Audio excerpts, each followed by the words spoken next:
Fala aí, galera, beleza? Começando mais um podcast Trajetória. Eu sou Alisson Luna, empresário, gestor de tráfego e estrategista digital. E hoje eu tô aqui com um cara que vocês não têm ideia. Eu já ouvi falar muito e hoje eu tenho a honra e a satisfação de ter ele aqui comigo, né? General Silva e Luna. Que honra e que prazer ter a tua presença aqui, né? Eu tenho certeza que você deve ter uma trajetória muito impactante. A ideia do podcast é exatamente essa, trazer pessoas que tenham história, né? Que a trajetória nada mais é do que contar a tua história, como que foi a tua vida, como que aconteceu. Então, mas antes disso, já vou passar aí a responsa para o senhor se apresentar, ficar à vontade para as pessoas que estão nos assistindo e vão nos assistir. Muito obrigado depois. pelo convite, Alisson. Obrigado pelo convite da REV, participar desse podcast Trajetória e poder conversar um pouquinho com a nossa sociedade, nosso pessoal, apresentar um pouco. De vez em quando eu encontro na rua pessoas e pergunto sobre candidato, assim, não sei o quê. Aí a pessoa fala o meu nome, aí a pessoa diz que não, mas eu não conheço. Eu falei, mas o General Silva e Luna da Itaipu, isso aqui eu conheço. Aí eu sou a mesma pessoa. Porque acabou ficando, vamos dizer, quase com uma marca aí. Sim, sim. Só no nosso trabalho, 2 anos aí à frente da Itaipu. Mas a minha vida é um pouco disso. Carreira militar, cheguei até o último posto da carreira, de cadete geral do Exército. Eu brinco que é uma carreira muito seletiva, né? E exige, aliás, todas elas exigem que você estude a vida inteira. A turma começou com 502 oficiais, terminamos com 4 generais, 4 estrelas. Imagina, né? Então você vê que é um filtro muito, muito grande. E depois eu ocupei outros cargos, né, de natureza, vamos dizer assim, pública, mas não eletiva, do Ministério da Defesa, como secretário-geral do Ministério da Defesa. Esse é o cidadão que cuida de todo o orçamento das Forças Armadas. Não é fácil dividir orçamento com 3 forças que têm interesses, cada um do seu, mas a gente fazia isso. Marinha, Exército, Força Aérea. Depois fui ministro da Defesa durante o governo Temer. E quando terminei, fui convidado para vir presidir a Itaipu Nacional. Era um projeto de 4 anos, mas com 2 anos ele me convidou para presidir a Itaipu Nacional.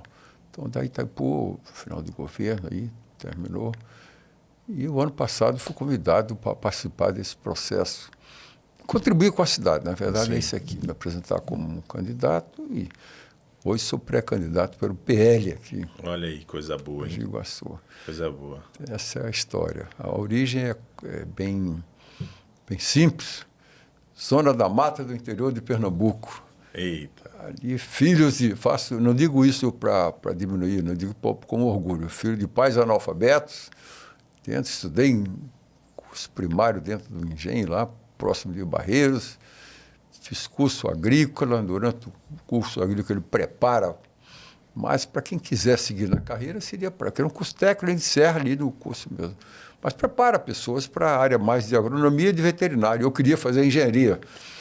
Acabei descobrindo o concurso para a AMAN e na Academia Militar das Águias Negras tinha uma área para engenharia. Eu fiz concurso, fui para lá, aí segui minha trajetória toda, né? Tenente, capitão, major, tenente coronel, general de brigada, divisão e exército. Acabou o último posto. Como chefe do Estado-Maior do Exército, 4 anos ali. E o general veio daí? Daí os novos desafios. E agora, para esse desafio de contribuir. Eu parto de um princípio, olha só, que eu considero o seguinte. Eu sou cristão, sou católico e baseio minha vida em cima disso daí. Sim. A vida inteira em cima de valores. Considero que é da parábola dos talentos, aí, quem é religioso sabe disso, quem mais recebe, mais deve. Então, não é só receber, não, mas eu vim de uma família humilde. Se tivesse escorregado ali, eu teria ficado no campo lá, trabalhando com meus pais. Sim. Nunca teria saído dali. Eu tive que superar a mim mesmo, né, ao longo de toda a vida. Mas é dada oportunidade. Então, você aproveita. Você aproveita, você adquiriu mais alguma experiência, conhecimento. Então, você deve mais. E à medida que vai crescendo, vai devendo mais. A gente pensa bem, agora eu já fiz. Não. Agora você é um devedor maior ainda. Exatamente. Então, a gente deve uma experiência. acumulado ao longo da vida, você guardar para si é estupidez. Eu acho que por que não colocar à disposição, atualizar, conversar com pessoas? As pessoas colocam suas partes, a gente coloca as nossas, junta e faz uma... Sim, importantíssimo, né? Essa parte que o senhor falou aí da parábola dos talentos eu gosto bastante, porque a gente, é exatamente isso, é uma visão que o senhor trouxe aqui diferente do normal que todo mundo normalmente fala, né? Que na palavra diz que ele pegou aquele que tinha um talento, ele foi egoísta, vamos se dizer assim, guardou para ele, enterrou o talento e guardou para ele, né? E pelo menos no que eu vejo, no que eu conheço de Bíblia, e não só de Bíblia, vamos lá, falar como ser humano mesmo, né? Como uma pessoa do bem. Se você tem algum conhecimento e você guarda ele, é como se fosse você está deixando de transbordar na vida de outras pessoas. Né? Então, por que não, se você tem um conhecimento, transbordar na vida de outras pessoas? Né? Porque existem muitas pessoas que acabam olhando assim para mas um exemplo que eu sempre escuto, assim, como eu trabalho com mídia social, né? A gente acaba ouvindo muita coisa, atende muito cliente, eles acabam falando assim, general, mas eu não sei muita coisa. Eu olho para aquela pessoa e falo assim, meu Deus do céu, como você está falando isso? Como você não sabe? Como que você está falando que você não sabe muita coisa? Eu até brinco, né? Uma vez o meu pastor falou uma vez há muito tempo atrás, falou assim, cara, se você sabe um versículo da Bíblia, você sabe mais do que quem não sabe nenhum. É isso. E parece que não é nada, né? Porque é só um versículo. Só que um é suficiente. Você já sabe mais do que aquela pessoa que não sabe nenhum.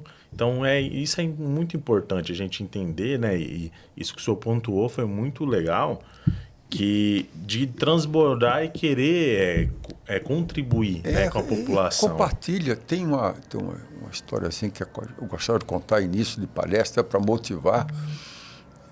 Se dois homens cruzarem uma estrada, cada um com pão, se eles trocarem de pão, cada um segue com pão. Exato. Mas se esses dois mesmos homens cruzarem a mesma estrada, cada um com uma ideia, se eles trocarem de ideia, cada um segue com duas ideias.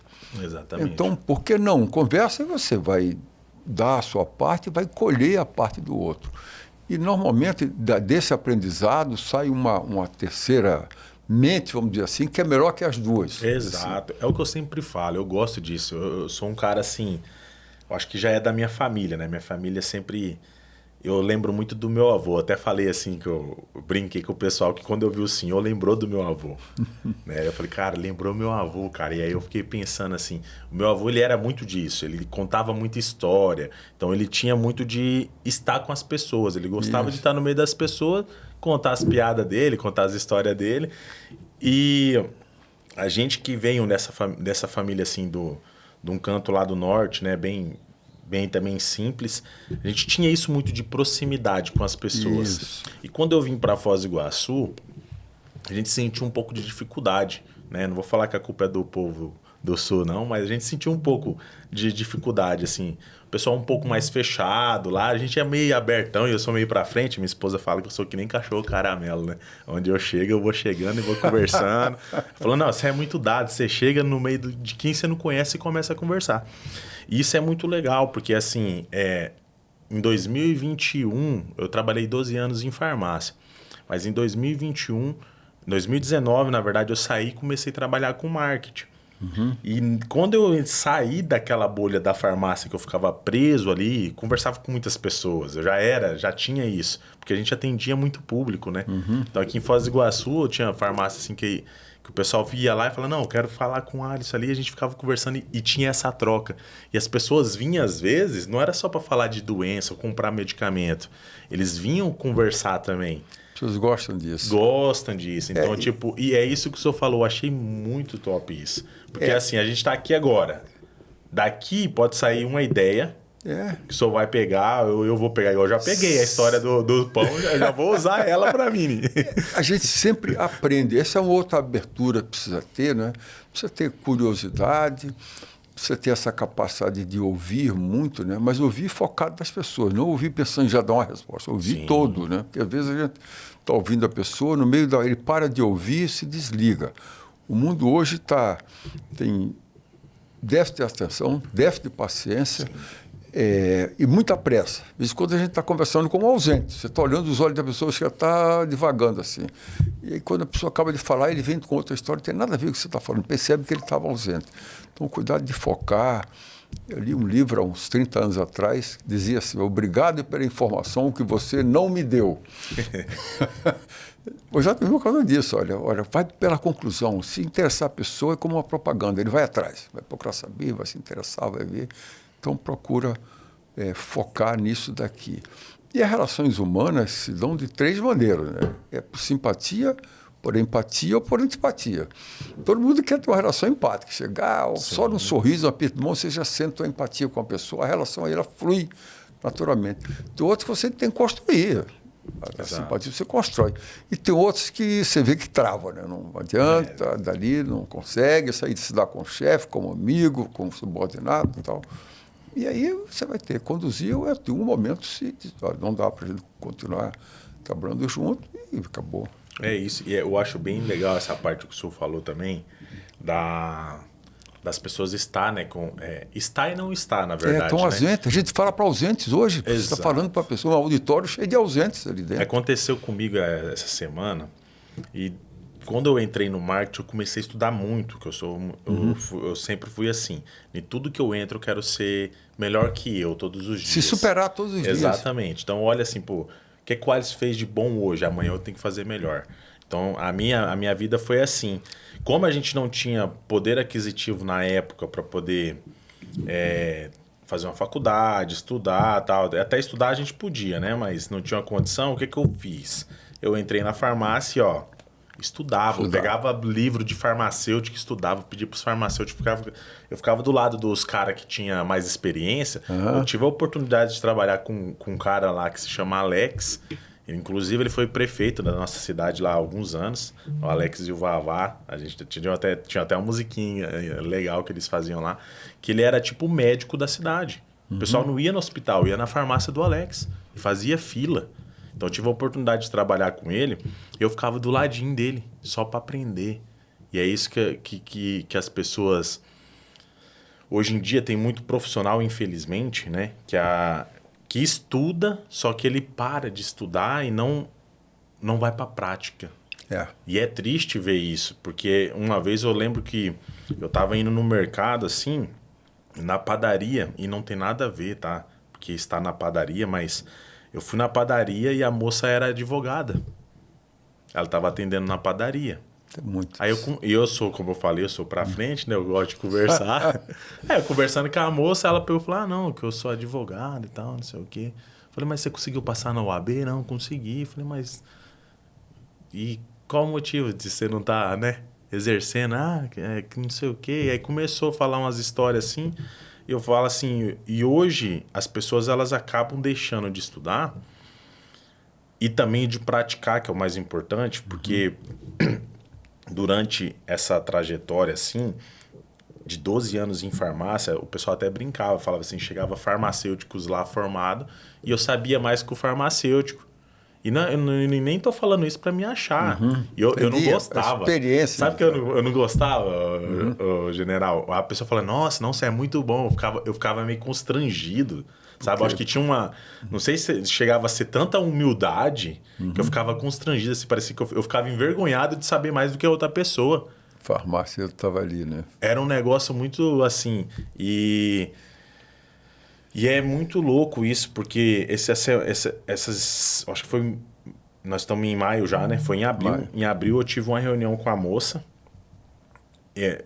2 pessoas aconteceu isso. Um cara que me ligou, que é prefeito, que está pré-candidato a prefeito lá de Rondônia. Falou, cara, queria contratar você pra gente trocar uma ideia, não sei o quê. Aí comecei a conversar com ele. Ele fez exatamente isso que o senhor falou. Tipo, começou a olhar pra baixo, não sei o quê. Daí eu continuei falando assim, daí eu percebi que ele não tava prestando atenção. Nessa que eu percebi, aí eu parei de falar. Aí fiquei quietinho assim, fiquei olhando pra tela. Aí de repente ele... Acordou. Ele olhou assim, Não pode falar que eu tô ouvindo. Eu falei, não, cara, você não tá ouvindo. Enquanto você não estiver olhando para mim, eu não vou conversar com você. Porque assim, eu sei que o seu tempo é valioso, mas o meu também é muito valioso. E é um respeito. Eu já tive isso com o médico, de conversar com o médico está digitando, se pode falar.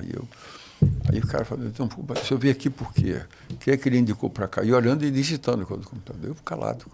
Quando ele falou, bem, agora você está me olhando, vamos começar a conversar. Aí você falar. Triste, já passei por essa aí também. Pegou, escreveu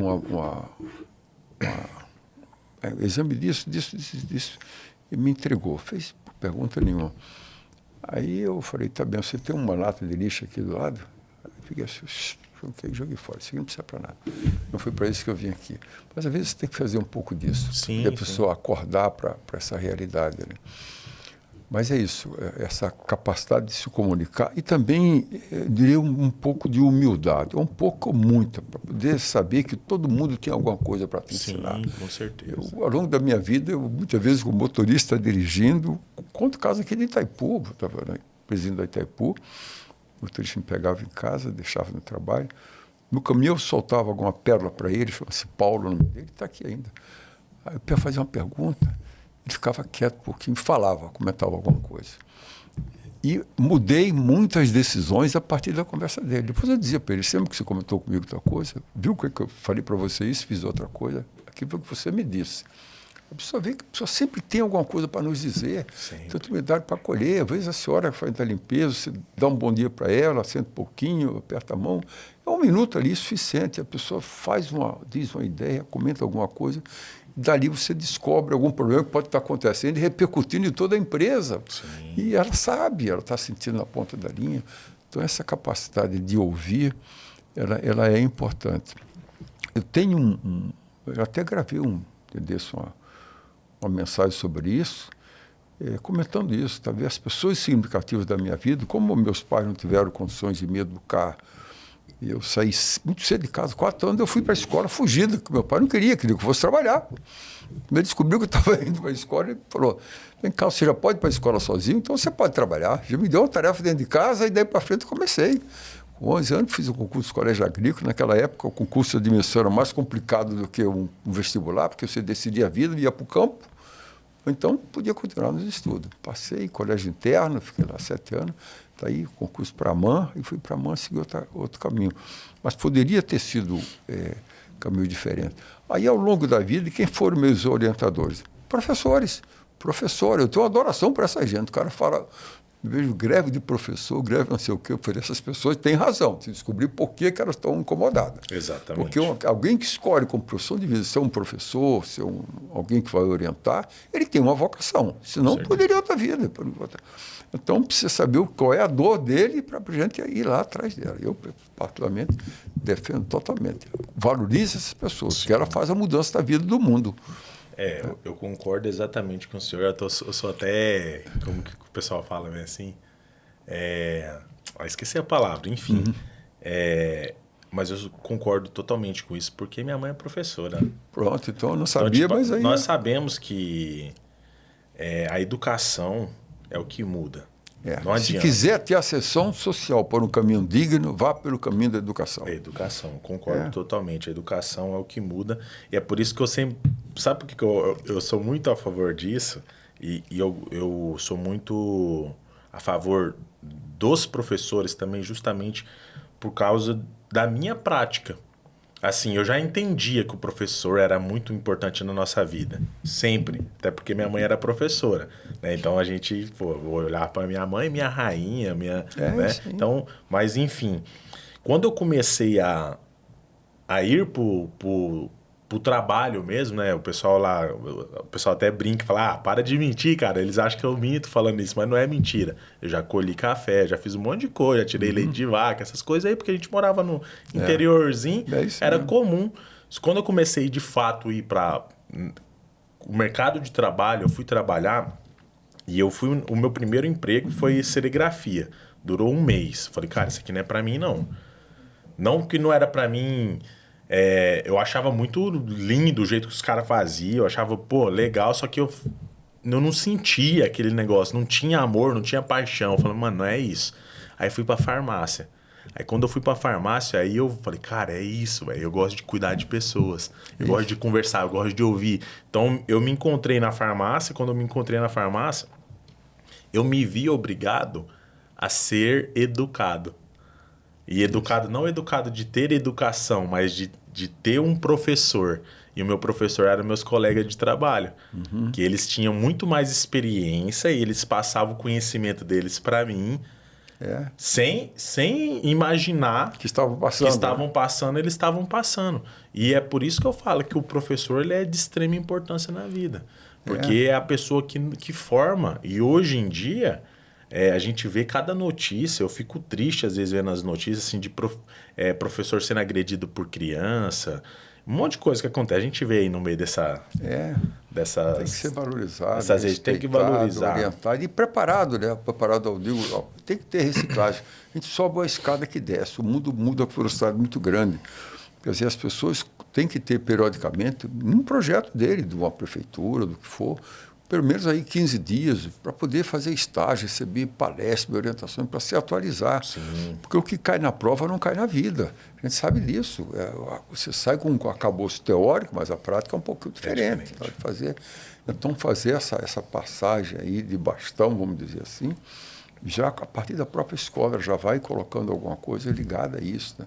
Hoje o mundo está informatizado, então tem uma plataforma aí tecnológica em qualquer empresa, em qualquer local, que ajuda muita coisa. Então, essa intimidade do professor com a parte de informática, os alunos estão ali, a garotada sai dali para entrar na rede social dele, fazer alguma coisa. Então, é uma outra plataforma, tem uma outra maneira de ensinar. Mas essas condições têm que ser dadas ao ambiente escolar. Sim. Quer dizer, o município, o Estado, depende que seja, se é municipal ou estadual o ensino, tem que dar essas condições. E aí eles vão se sentir motivados para fazer as coisas, né? Reconhecer o trabalho, identificar isso aí, valorizar. Eu diria, para mim, tem esses indicadores de desempenho, até desempenho. Se a escola tem um resultado superior a outro e caracteriza muito bem a liderança daquele professor, o empenho dele, a exigir dele mais, ele deve receber mais. Pessoalmente, eu passo dessa maneira. Sim, e eu concordo com isso aí também, porque é de extrema importância, né? Como a gente já falou, a educação é de extrema importância para tudo. E eu vivi isso, né? Eu sei um pouco na pele do que minha mãe passou, né? Por questão de governo, essas coisas aí que acaba tendo... É igual médico, né? Às vezes a gente critica muito o médico. Eu fui um cara que critiquei muito o médico, porque chegava as receitas meio erradas às vezes lá pra gente, cara. E assim, não que a gente é melhor que médico, não é isso. Só que a gente entende de medicamento. Aí chegavam uns casos assim, e até eu lembro dessa história, eu gosto de falar, né? E a minha esposa, às vezes, ela ficava, tipo... Pegava algum tipo de doença, uma infecção urinária ali. Aí eu falava pra ela assim, ó... Ela falava, não, tem que ir no médico, não sei o quê, não sei o quê. Eu falei, não, isso aí tem que ir no médico mesmo. Porém, se você quiser, eu posso te passar o medicamento. Que eu sei qual que funciona. Aí, beleza. Ela falou, não, mas eu prefiro ir no médico. Eu falei, beleza. Na época não era minha esposa, era minha namorada. Aí eu lembro que a minha sogra ficava olhando assim, falando, não, tem que ir no médico, minha sogra tem que ir no médico. E foi legal até lembrar disso aqui, porque ontem aconteceu um negócio legal. E aí eu falava, ó, você vai lá no médico, o médico não vai lá na sua cara. Ele vai estar olhando para baixo, assim, escrevendo a receita com a letra toda feia ainda. Não vai perguntar nada, ele vai perguntar alguma coisinha para você, não vai lá na sua cara e vai passar dipirona, ciprofloxacino para você tomar e vai falar para você tomar água. E acontecia. Não porque eu era bom no que, porque a gente já tinha pegado de tanta receita que você fala, não, o cara, eu pergunto, como eu sou curioso, se o senhor chega com uma receita lá para mim e fala, não, mas o que o senhor está sentindo? Aí o senhor me falava, o médico passou isso porque ele estava sentindo isso e isso. Eu já pegava aquela ideia ali e falava, ó. E o cara voltava na farmácia, e quando ele voltava, eu falava assim, e aí, melhorou? Melhorou. Ah, então aquela funcionou. Daí eu já pegava pra mim. Falei, cara, quando o próximo vir aqui, eu já sei o que fazer, né? E durante muito tempo, a minha sogra, minha esposa, não escutava o que eu falava, assim, em relação a isso. E aí eu lembrei disso agora, porque ontem a minha sogra me ligou, era quase 11 horas da noite, 11 e pouco. Ah, seu sogro aqui tá passando mal, não sei o quê. Olha os remédios que ele tá tomando. Eu falei, não, nem tô mais em farmácia, né? Tem quase 5 anos que eu não tô mais em farmácia. Aí ele falou assim, não, olha aí pra você ver aí. Daí a minha esposa tá estudando medicina aqui no Paraguai. Aí ela ligou e eu falei, ó, como que muda, né, as coisas. E o importante da informação, né? E aí, mais uma vez, falando sobre os médicos aí, eu sei que não é culpa deles. Tem muita coisa que é escasso no hospital, numa UPA, que, tipo, eles não podem fazer muita coisa. É. Só que tem, assim, a empatia. É aquilo que eu sempre falo. Eu olho pro general. O general tá chegando lá. Eu sou médico, cara, eu olho pro senhor e falo assim, cara, é meu avô. Eu tenho que cuidar como se fosse meu avô. Eu não posso olhar para ele como só um paciente ali que eu tenho que passar um negocinho. Então, é claro, existe os dois lados. Existe a parte da empatia mesmo, da humanização da pessoa, e existe a parte que, de fato, eu sei que existe, que eu tenho conversado com muitos médicos aqui em Foz do Iguaçu, né? Que a gente vê que foi aí que eu abri o olho, que eu parei de criticar tanto o médico. Porque eu criticava, mano, mas por que passou só isso, não pediu um exame? Só que eu comecei a entender que, de fato, eles não podiam fazer porque não tinha como fazer. Você entra numa UPA, não tem, às vezes, aparelho, não tem instrumento para fazer o que precisa ser feito. Então, é um grande problema para a população, né? E é isso que eu gosto de bater nessa tecla, assim, né? Até aproveitando, nada a ver, não era nem para sair nesse assunto, mas vamos falar agora, né? Já que estamos aqui. Como que o senhor vê essa questão da saúde? Eu diria o seguinte, quem quer que seja o prefeito a ser escolhido agora no final do ano pelos eleitores, ele vai ter que usar, talvez não seja só a bandeira principal, cada um tem a sua, mas não tem como não colocar a saúde como uma das primeiras, se não for a primeira, como a primeira prioridade a ser trabalhado. Existe movimento nesse sentido? Existe. O hospital já está sendo transformado numa fundação, federalizado, de alguma forma tira-se o custo disso aí da mão da prefeitura, mas o problema continua, a necessidade continua. Federalizando, hoje ela tem da 9ª região, que são 9 cidades que de alguma forma recorrem, tem 3 especialidades que o hospital atende, o Costa Cavalcante atende outras especialidades, mas ao federalizar, ao invés de ser a dona região, na realidade todo o estado fica com o direito de recorrer. A gente tem mais a população de pessoas dos países vizinhos, assim, mais Paraguai, que se recorre ao hospital. Hoje, a gente sabe de números, eu estou com esse número todo na cabeça, porque eu tenho, esse ano que eu passei aqui, desde abril, estou só estudando, vendo, fazendo planejamento, para poder ter uma ideia e quando for montar um plano de trabalho, ter os pontos de melhoria ali, né? E ter valores já bem definidos. Às vezes vejo com um, vejo com o outro, os números não conferem, tal, ajustar. Mas hoje nós temos 286 mil habitantes definidos por o recenseamento de 22, estamos em 24, já mudou, está em 300 mil por aí.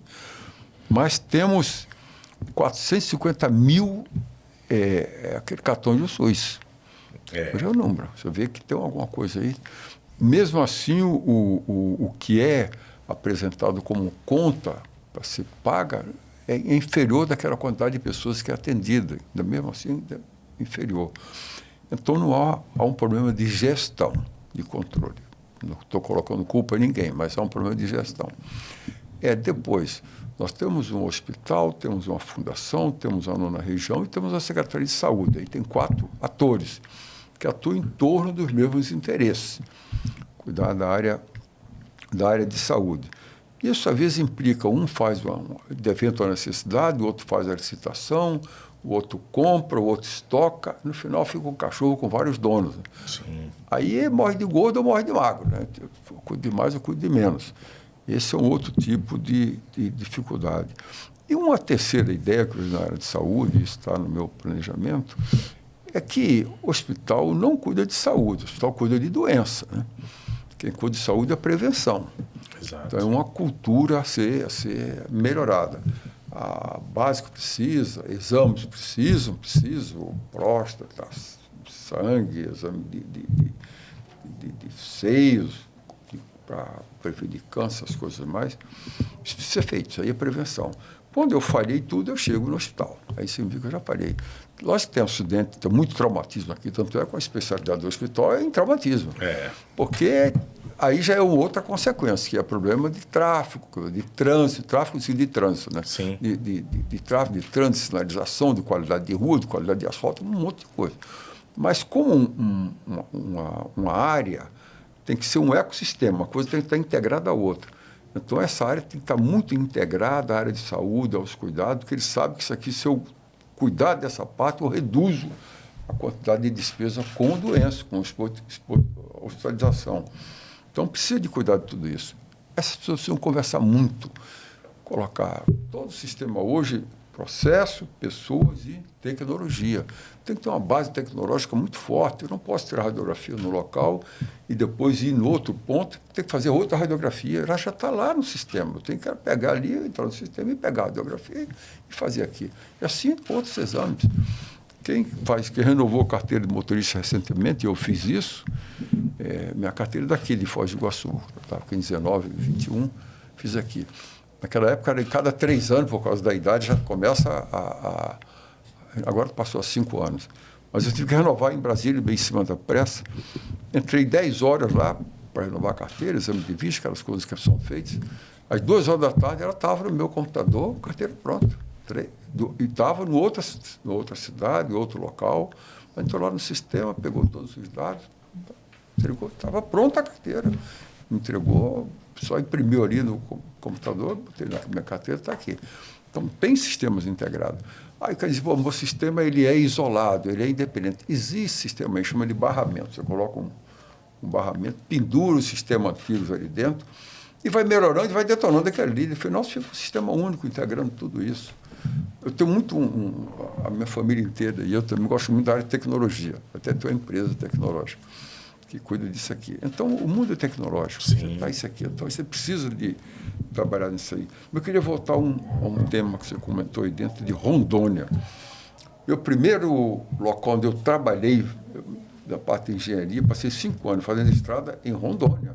Olha aí. Era território federal de Rondônia. O Jorge Teixeira foi para lá para criar o estado o território de Rondônia em estado. Eu estava lá nessa época, estava o 5º Batalhão de Engenharia e Construção, trabalhava lá no 5º. Peguei exatamente o trecho da BR-364, ligando Porto Velho a Vilhena, 700 quilômetros ali dentro. Na época era implantação da estrada e depois o asfaltamento, construção de pontes, essas coisas ali dentro. Fiquei bons anos ali. Depois voltei para fazer um curso no Rio, 1 ano, voltei para a Amazônia, mas fui para Roraima, já para outro extremo. Aí já era ligação Boa Vista, Manaus, ali, passando de reserva indígena Miriaturari, também outra experiência fantástica. Voltei de novo para comandar o 6º Batalhão de Construção, como coronel já. Ali já estava uma outra fase já de asfaltamento também. E voltei por uma outra vez para já ir como general para comandar a Brigada de Infantaria de Selva em Tefé.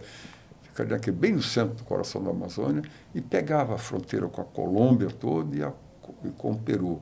Aí era a Farc de um lado e Sendeiro Luminoso do outro. A gente tem que cuidar na fronteira do Rio Javari ali. Imagina, né? Aquela frente. Então, uma experiência boa da Amazônia que ficou-se guerra na selva e outras coisas lá. Então, a gente tem uma experiência boa de Amazônia. Meus filhos praticamente são...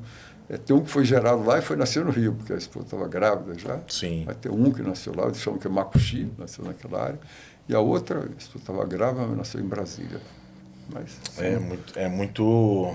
Se a gente parar para analisar assim, dentro de um contexto... Já pensando agora como general pré-candidato, né, à prefeitura.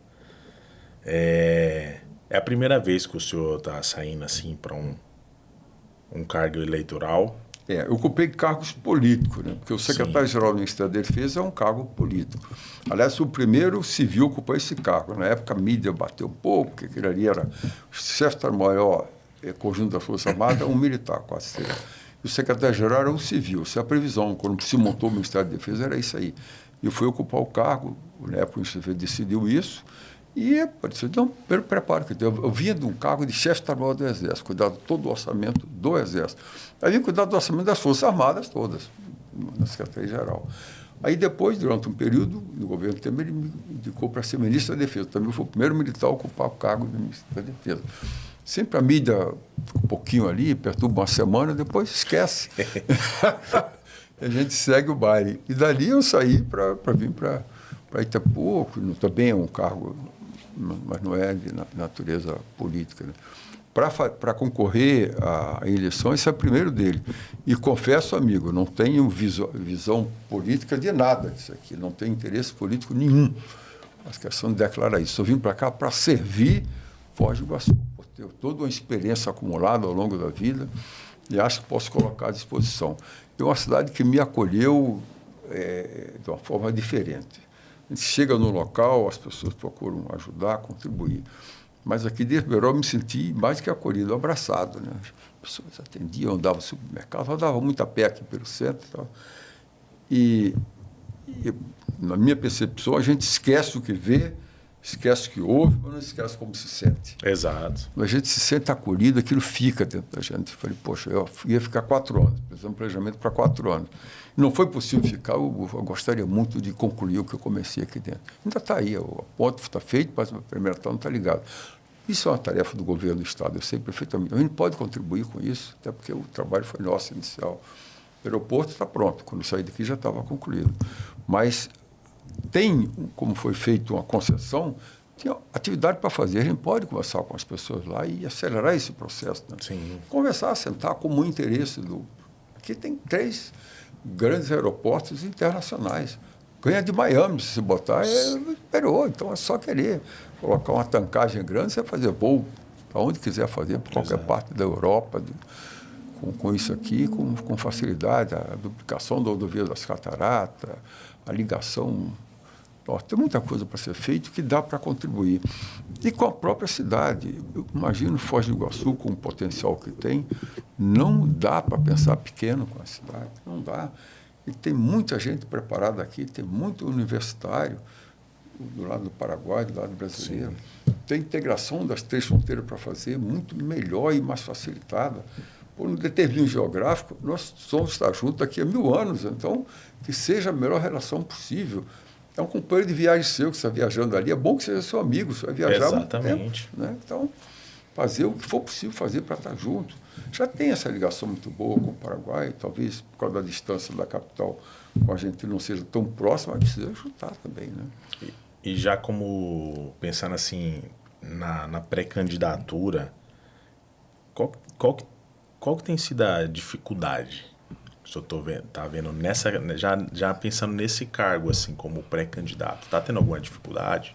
Eu diria que não. Até pelo contrário, está tendo muito apoio. Eu estava no Partido Republicanos, vim para cá, eu fui convidado para 4 partidos na época, o PL, o Republicano, o União Brasil e o Novo. Os presidentes me convidaram, eu conversei com eles, fiquei um mês aqui pensando, depois escolhi o Republicanos. Por uma questão de identidade, ele é um partido simples de perceber, conservador nos costumes, liberal na economia, e eu aqui nesse meio eu trafegava, né? Eu ficava à vontade. Mas recentemente, um mês e pouco atrás, uma reunião em Brasília do governador, o presidente Bolsonaro, Valdemar Costa Neto, eles me ligaram numa reunião ali, me fizeram a consulta. Vem cá, por que você não vai para o PL? Os princípios são os mesmos, os valores são os mesmos, você praticamente não muda de partido, você não muda de pessoa, não muda de projeto, não muda de nada. E eu tenho condições de ajudar mais, porque eu posso estar presente, posso estar no local e o próprio Ratinho também, a gente apoia, mas eu posso fazer isso de uma forma mais ostensiva. Então eu podia fazer uma composição. Logicamente, eu pedi um tempo ali, porque eu tinha que fazer o contato com presidente nacional do meu partido, que nós conhecíamos de outros tempos. Eu era ministro da Defesa, ele era ministro do Comércio Exterior, então a gente se conhecia. Ele é o vice, é o Marcos Pereira, ele é o vice, primeiro secretário da Câmara e é um pretenso candidato a ser secretário da Câmara de Deputados, né? da Câmara dos Vereadores. Da Câmara de Deputados mesmo.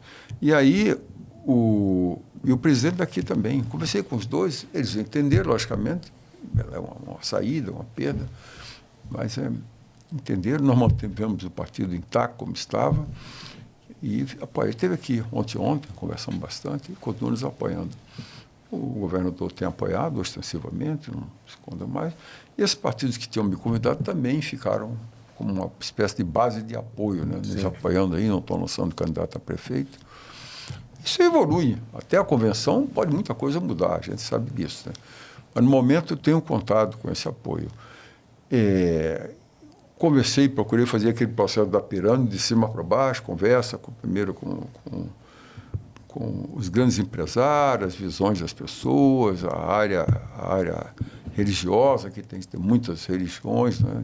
Tudo que é área, conversar com essas pessoas para entender bem e ver o pensamento deles e montar o meu plano. Concebo uma cidade como uma grande empresa, talvez até por causa da experiência da Petrobras, da Itaipu, do Ministério da Defesa, onde você tem que enxergar qual é a missão da prefeitura. Eu andei vendo aí, nenhuma delas pensa em escrever isso. Como faz a empresa? Qual a missão? Qual é a visão? Quais são os valores?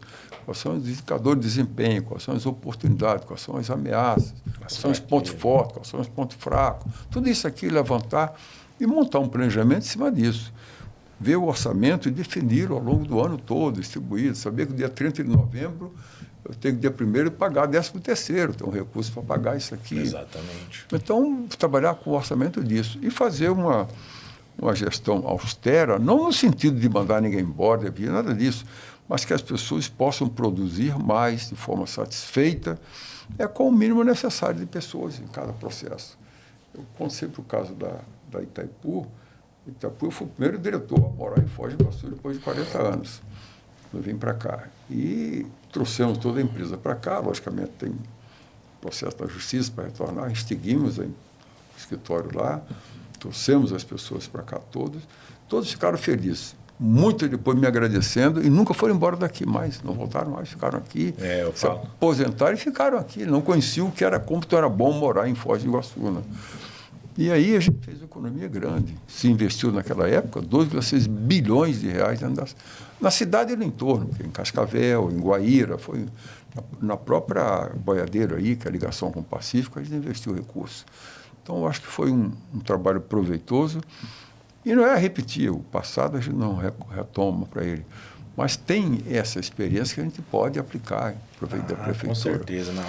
Eu vejo assim, general, que tudo que a gente passou, ele serve de um aprendizado. É um treinamento, né? Então, por exemplo, tudo que eu aprendi na farmácia, né? Fui gerente de farmácia, eu trabalhei numa grande rede de farmácia em Rondônia, depois vim para cá, tive grandes oportunidades aqui também.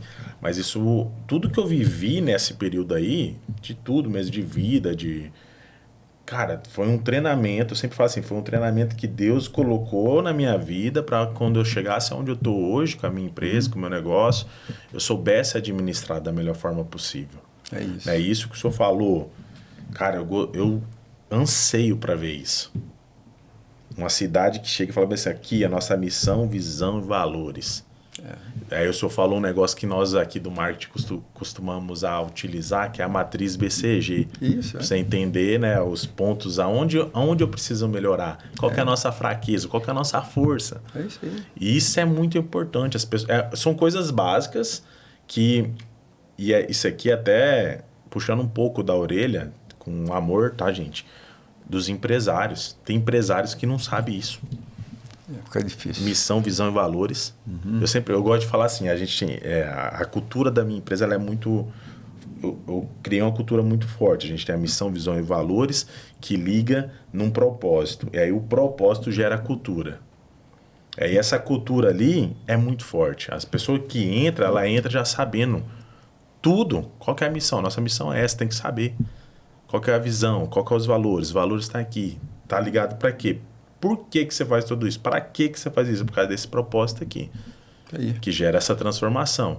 E é muito importante isso aí. Né? Imagina se você entende a tua fraqueza, o que você tem que fazer? O senhor aí que trabalhou na época do militar, com certeza. Imagina isso aí, como que deve ser. Você sabe que a tua fraqueza está aqui, você vai deixar fraco? fortalecer Tem aquilo que ali. fortalecer. Aonde está forte, dá para melhorar? Vamos melhorar, se dá para melhorar. Né? Funciona aquilo ali. Exatamente. Isso é muito importante mesmo para Eu diria que isso aí vale para a nossa vida. a vida.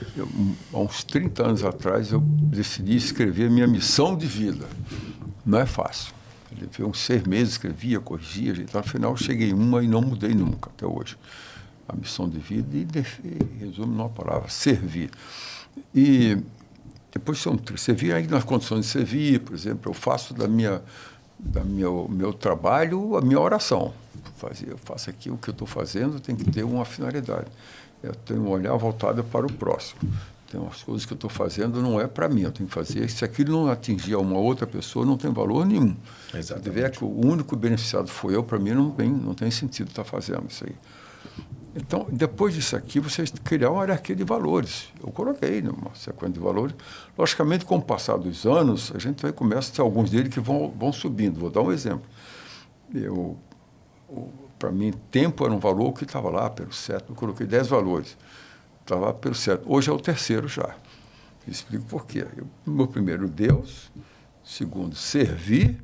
Terceiro, tempo. Por que o tempo já está no terceiro? Porque a vida vai encurtando, né? A gente sabe que a vida é finita. Vai passando os anos, eu já vivi um pedaço, eu tenho isso aqui. Então, hoje, as minhas 24 horas que todo mundo tem, ela passa a ter um valor fantástico. Eu tenho que saber escolher bem, porque eu não vou ter oportunidade de estar recuperando esse tempo mais. Exato. O tempo passou. Então, qualquer coisa, não. Isso aqui não vai fazer. Tem que fazer boas escolhas. Muita gente diz, olha, não vou te convidar para jantar, que você não tem tempo. Eu digo, meu amigo, eu tenho tempo, não tenho tempo para perder. Mas tempo eu tenho. Agora, vamos ver se isso aqui vale a pena estar nessa atividade e o que é que isso vai contribuir para a minha missão de vida. Exato. Né? Para a minha missão de vida. Não é contribuir para mim, se eu vou me desfrutar, não é isso, não. Para a minha missão de vida. E o fato de eu estar aqui é para servir mesmo. Onde é que eu podia servir melhor? Eu falei que sou empresa de tecnologia, meus 2 sócios estão lá. No dia que eu falei que vinha para cá, para Foz, a pergunta dele, os 2 para mim, você está nessa fase de rasgar dinheiro já? Saindo da Petrobras, vai vir para ser prefeito de Foz do Iguaçu? Eu falei, qual a diferença? Eu acho que você vê muito mais do que onde eu estou aqui agora. Que vocês vão tocando na vida. Estou aqui há 1 ano já, direto, e Deus quiser, der tudo certo, vamos ficar aí mais tempo, contribuindo. Exatamente colocando a experiência acumulada no sentido de ajudar. E ouvindo muitas pessoas, né? Ouvindo, e a gente soma o que ele pensa com aquilo que é possível fazer. Acho que o município ele tem que ser escalado, ele faz parte de uma federação, ele tem que ser escalado para o nível estadual, tem que ser escalado para o nível federal. Sim. Então, esse alinhamento tem que existir, as pessoas têm que se ajudarem aí dentro. Eu tenho que colocar a minha necessidade para o governador do Estado, que tem, por vez, tem que colocar para o ministro daquela área. Se for infraestrutura, de infraestrutura. Então, as pessoas têm que conversarem. A gente tem um orçamento definido, com ROIT, com arrecadações, mas eu posso trazer dinheiro de investidor, trazer de fora, oferecer oportunidade para investidores aqui dentro. Então, tudo isso aí, como essa experiência de obra dá muita experiência para a gente, essa parte de engenharia é bom, dá. Por isso que eu falo que é de extrema importância. Assim, o passado, eu costumo dizer que a gente não pode olhar para o passado porque ele já passou. Não tem como mudar. Mas o passado, ele nos tornou o que a gente é hoje. Né? Então, tipo, toda a experiência, né, que o senhor tem hoje... Uma caixa de ferramentas que a gente vai aumentando. Vai aumentando, vai só colocando ferramenta. Cada ano que passa, vai aumentando. Começa a vida como se fosse um prego. Tudo se resolve com um martelado e resolve. Depois você vai aumentando. Vai aumentando, né? E aí, o que motiva o senhor a fazer o que você faz? Exatamente, missão de vida.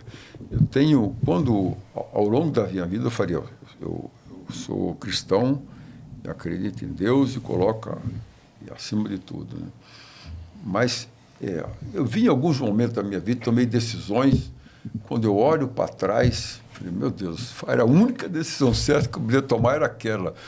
E tomei. Você vê a mão de Deus, que às vezes se utiliza de pessoas. Eu me lembro, ia fazer curso, estava na Força Armada, fazer um curso de não sei o que lá e tal, preparando. Né? Aí chegou uma pessoa e dizia, olha, vocês já estão para você. Um chefe, não faça isso não. Siga o seu caminho. A tua vocação é essa aí, você está muito bem, vai nesse caminho daqui dentro. Ou então o contrário, faz isso daqui. Uma vez eu estava Entrou um amigo, passou do meu lado, vem cá, mas tu tá rasgando dólar, né? Eu falei, pô, tô rasgando dólar, eu não entendi. Ele trabalhava na área que selecionava o pessoal aqui para ir para o exterior. Eu não era habilitado em inglês nem em espanhol, não tinha feito a habilitação, e o Exército exige para contribuição fora. Eu, dentro do ano, manhã, tarde e noite, todos os intervalos, preparei. 6 meses depois eu estava vindo para o Paraguai, fui instrutor de engenharia no Paraguai, era tenente-coronel. 2 anos depois foi adido militar em Israel, porque eu exijo idioma inglês para lá. Então, oportunidade que a pessoa viu. Como é que esse cara apareceu para dar essa ideia para mim, eu me lembrar que faltava me preparar para aquilo ali. Então aparece. Sim. O convite para vir para cá, para mim é mais no sentido, eu estou na direção, tranquilo. Não, tem outra missão para você, vai para lá. Então eu vou com essa ideia de vir para cá. E não tem outra missão. Eu faço um consulto sempre, a minha consciência, né? Eu diria que é meu centro de Deus esse aqui. Banho cabeça, travesseiro, vê, depois consulta a família, e eu consulto de 2 maneiras, faço uma pergunta, vem cá, eu tenho intenção de fazer isso e tal, escuto, eu tenho um filho morando no Canadá, mas ele entra na videoconferência ali para conversar na hora do almoço, conversamos um pouquinho, ele não, concordamos. Eu falei, tudo bem, essa resposta é a primeira, vamos para a segunda, vocês me apoiam, porque também não adianta, tá aqui, está sendo cobrado, não sei o que lá e tal. Aí depois, quando é que vocês vão para lá? Porque você vem para cá também, não adianta ficar aqui. Agora, no momento, não precisa, mas depois vão precisar. Vai precisar. Aqui comigo. Né? Importante. Então, isso tudo tem esse apoio, aí eu fico confortável, tranquilo.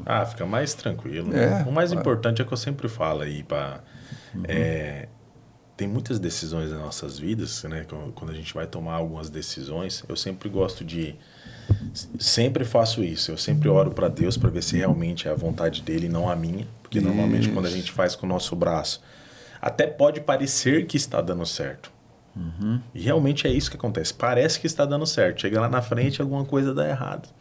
Aí ele vem e fala, foi eu que mandei? Não foi, você está fazendo a força do seu braço. Né? Então, na força do braço, o nosso braço ele é fraco.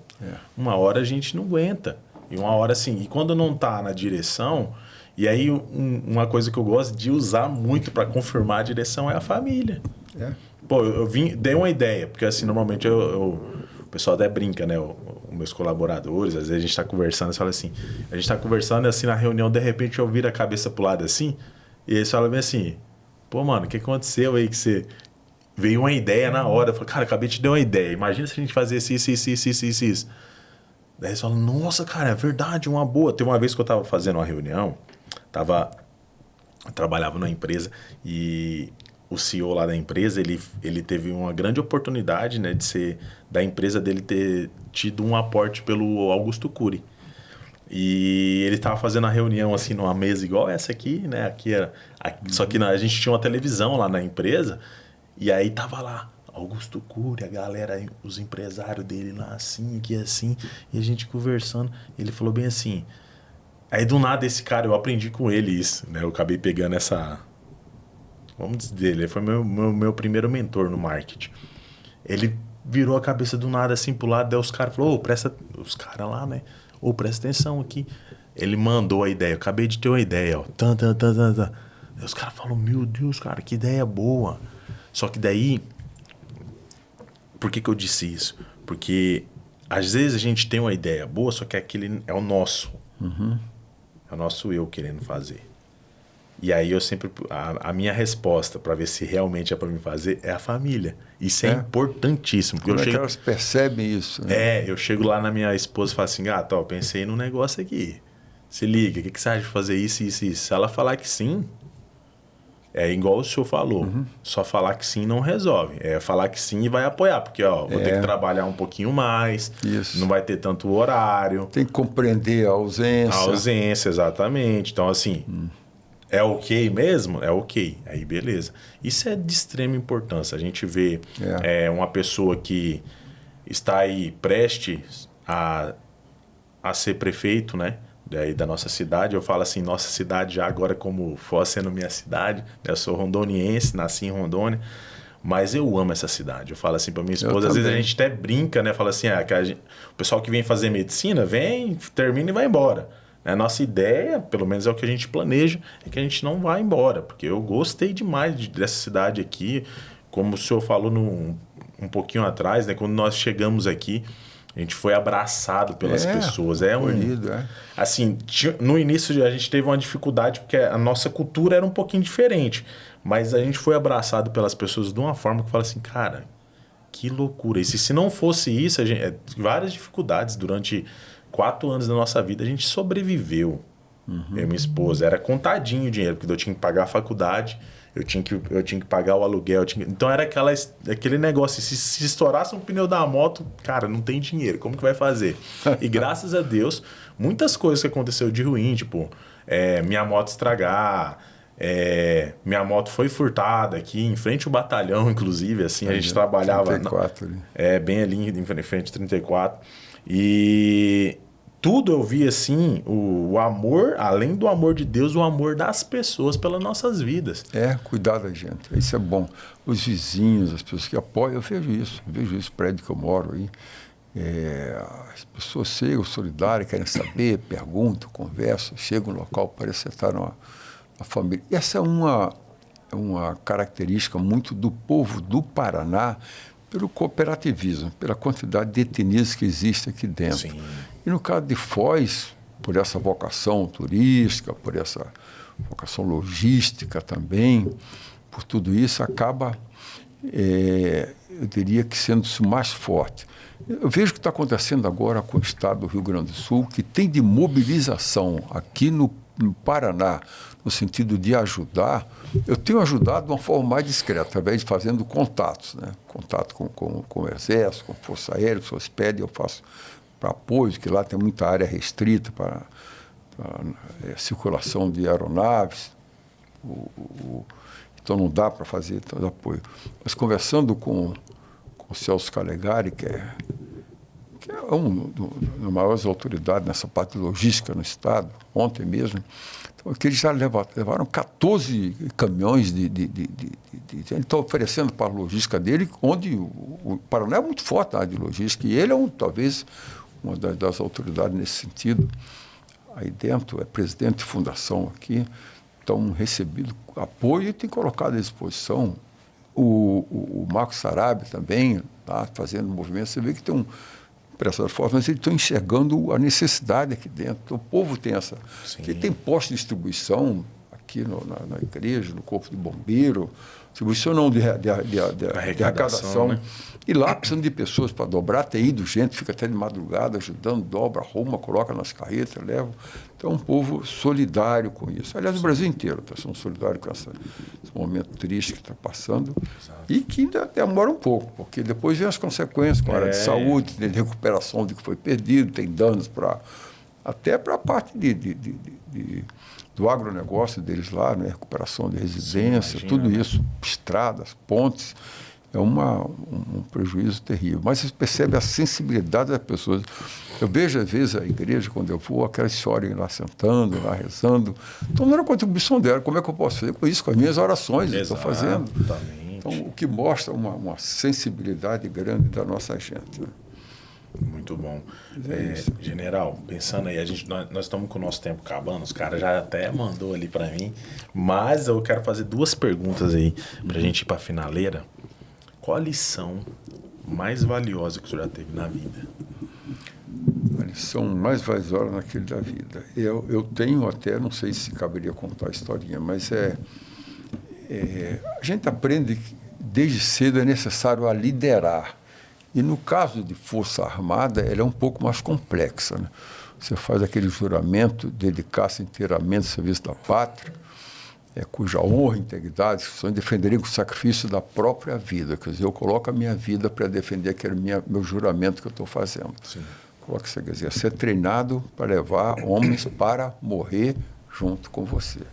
Então, a liderança, ela passa a ser uma pessoa capaz de, eu diria, um soprador de brasa, acender o que existe dentro das pessoas já. Isso aqui impõe dar exemplo. E dar exemplo com a própria vida.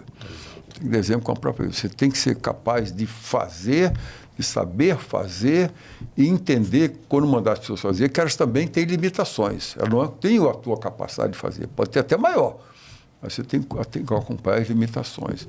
Eu acho que o aprendizado que eu tiro de tudo isso aí você usou a palavra empatia, talvez seja um assunto para ser ensinado na escola, enxergar o outro, em vez de estar olhando para si mesmo, olhe para o outro, veja o outro. Eu estou trabalhando com a pessoa, enxergue o outro, a necessidade dele, como é que ele vive, como é que procura se interessar. Viva a vida da outra pessoa, em vez de estar cuidando de si. Tem aquele mandamento de amar a Deus e amar ao próximo como a si mesmo. Mas amar primeiro ao próximo. Aí ele compara, como que eu vou amar? Como a si mesmo. Então, essa ideia de amor ao próximo, e próximo não é aquele que está próximo da gente, é aquele de quem eu me aproximo dele, porque ele precisa de ajuda e tal. Então, a lição de vida, talvez eu diria que seja essa. Capacidade de ver a outra pessoa. E chegar, em vez de olhar para si, olha para o outro. Olha o que ele precisa. Passa na rua, tem um caído lá. Isso é um drogado, sei que lá não. É um ser humano que está ali dentro, um estado. Por que ele está daquele jeito? Tem alguma causa anterior que levou a esse ponto. Se puder ajudar, ajuda. Mas não precisa fazer alarde, não. Você faz, ajuda, a mão direita faz, a esquerda não toma conhecimento. Exatamente. Faz aí. Muito bom. É isso aí, isso é importante, hein? Isso é muito importante. E, na verdade, eu falei 2, é 3. Uhum. O que é sucesso para o senhor? Eu diria, sucesso não tem nada a ver com vitórias assim grandes, não tem nada a ver com riqueza, não tem nada a ver com promoções, no caso da minha vida militar, ter atingido o último posto da carreira. Isso aqui não é sucesso. Sucesso é você, primeiro, estar em paz com a sua consciência. Cada vez que eu botar a cabeça no travesseiro à noite, eu dormir bem. Vou ter sucesso. Sucesso é a capacidade de eu poder construir uma família e poder dar o melhor para ela. Não precisa ser, eu diria, em termos de riqueza, não. Até porque eu acho que legado não é o que você deixa para as pessoas, é o que você deixa nas pessoas para ele aprenderem. Então, sucesso é a gente poder, logicamente, precisa ter o mínimo para viver com dignidade. Andar de cabeça erguida, né? Andar de cabeça erguida, ter a tua biografia, ter a tua história, onde você possa entrar em casa todos os dias de cabeça erguida, olhar para os seus filhos, não sentir vergonha de nenhum deles. Eles nunca sentir vergonha de você. Ele pode não contar nenhumas vitórias que você teve, mas meu pai foi um exemplo de vida. E nessa plataforma, eu digo porque eu sou filho de pais, como eu falei, pais analfabetos. Mas o meu pai deixou lição, meus pais deixaram, que eu nunca esqueço. Ele me apresentou a força que vem da necessidade. A necessidade de você ter uma força monstruosa. Eu preciso me superar nisso aqui, eu preciso fazer mais. E aquela força que vem, a gente acaba incorporando e consegue, de alguma forma, transmitir. Quando lidar com pessoas, quando conversar, quando for falar, eu diria, não fala o que está na cabeça, fala o que está no coração. Pô. Tire de dentro de você, o que você está dizendo, a tua palavra, o teu valor, ela tem um outro significado e chega no ouvido da outra pessoa de uma outra forma. Né? Essas frases feitas, essas ideias montadas, que não é você, não significa. Hoje nós temos 8 bilhões de pessoas na face da Terra. Igual o alho, só existe um. Verdade. Uma impressão digital de Deus. Então, não queira ser outra pessoa. Exato. Seja o que você mesmo, o que Deus quer que você seja, com o seu potencial, da sua forma. A gente pode ter mentor, pode ter orientador, mas eu sigo o que eu sou, né? Tomo as decisões a partir de mim mesmo. Né? Invente-se a si mesmo. Forte, hein? Esse foi muito bom. É isso aí. General, para quem está, talvez, começando na vida, seja militar, ou então na vida mesmo, como o ser humano ali, talvez o jovem, né? O jovem está saindo ali da adolescência, né? Para a vida adulta, ou então mesmo na carreira militar, ou então mesmo até dentro das carreiras que o senhor seguiu, né? Que o senhor fez. E até mesmo agora, pensando também na carreira eleitoral. Qual o conselho que você daria para quem está começando nessas áreas? Eu diria que planeje. Planeje, quem tem planejamento tem futuro. Quem não tem planejamento, ele tem destino. Pode acontecer alguma coisa. Então, se quer falar, planeje, estabeleça prazos para isso aí, métodos, objetivos, propósitos, etc. E tal. Faça um bom planejamento e avançando passo a passo. Tenha disciplina para fazer as coisas. Dificulte o errado e facilite o certo. Vou dar um exemplo. O que é que eu preciso fazer? A única coisa que eu preciso fazer para fazer uma dieta. Sei lá, não. Eu sempre brinco, a lista da geladeira. Se eu fizer na geladeira, eu quero comer chocolate à noite, abre, não tem. Se eu abrir, vai encontrar o que lá? Vou encontrar uma pera, uma maçã, uma banana. Vou comer aquilo ali. Mas eu quero comer chocolate. Mas você vai ter que botar uma roupa, pegar um carro. Ficou muito difícil. Então, o errado ficou difícil. Quero fazer atividade física toda manhã cedo. Ok. Aí, de manhã cedo, já deixo ali o meu short, sei lá o que for, o meu tênis ali dentro. Na hora que eu acordar, eu já tropeço aquilo ali. Em vez de botar, eu já vou vestir aquela roupa e já vou direto.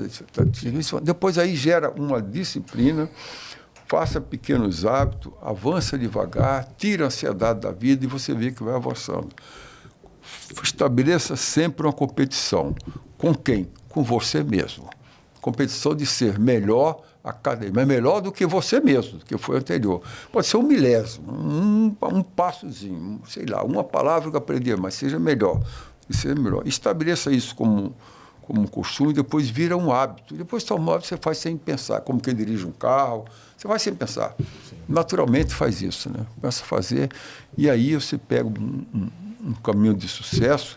E eu diria, se a gente pudesse colocar isso para os filhos o mais cedo possível, orientar, e ele também fazer isso, quer dizer, o famoso dar exemplo com a própria vida. O pai tem que dar exemplo dentro de casa. Tem aquele livro que era o Miranda, que fez uma palestra no meio do curso, acabou de falar do livro. Você quer mudar o mundo? Começa o dia arrumando a sua cama. Né? Então, começa o dia arrumando a sua cama, faz isso. Então, começa uma coisa simples. Que eu já começo o dia com uma conquista. Eu vou lá, na minha agenda, a história do dia eu já tive hoje, já fiz um passo. Agora vamos para o outro, vai fazendo. Então, um planejamento bem feito, e um ordenamento e uma disciplina para fazer. Dá para disputar a vida, dá para fazer escolhas. Todos nós temos 24 horas por dia e ganham algum salário. Pode ser até um salário mínimo. Quer dizer, eu não tenho dinheiro, eu não tenho tempo, eu tenho dinheiro, eu tenho tempo. Posso não ter prioridade. Tenho que estabelecer a minha prioridade. Para isso aqui eu quero fazer isso. Estabelece as suas prioridades e avança. E a ideia de ouvir muito, sou muito favorável. Ouvir as pessoas, conversa com o motorista do táxi, conversa com as pessoas, faz uma pergunta que eu vi, até assim, mas a pessoa tem sempre alguma coisa dentro dele que vai te dizer, e estabelece a refletir. Capacidade e humildade de ouvir. De extrema importância, é isso aí. General, infelizmente, daria para a gente ficar conversando aqui muito tempo, porque eu tenho certeza que o senhor tem muito conteúdo, né, muita experiência. Eu gosto muito de conversar com as pessoas, né? Eu sou exatamente essa pessoa aí, que eu tô com alguém, eu fico perguntando. Eu pergunto assim, não é aquele chato também, né? Que existe o cara chato. Mas eu gosto de perguntar, eu gosto de ouvir história. Porque nas histórias a gente acaba aprendendo muitas coisas, né? Então, eu quero já agradecer o senhor por ter aceito o convite, né, do nosso podcast aí, contar um pouco da tua trajetória. Com certeza vai ser impactante para muitas pessoas. Tenho certeza que pessoas vão ser alcançadas, transformadas, aprenderam muitas coisas aqui valiosas que tem pessoas que por aí cobrariam talvez alguns dígitos para vender a informação que o senhor deu aqui hoje, né, gratuito para as pessoas. Então,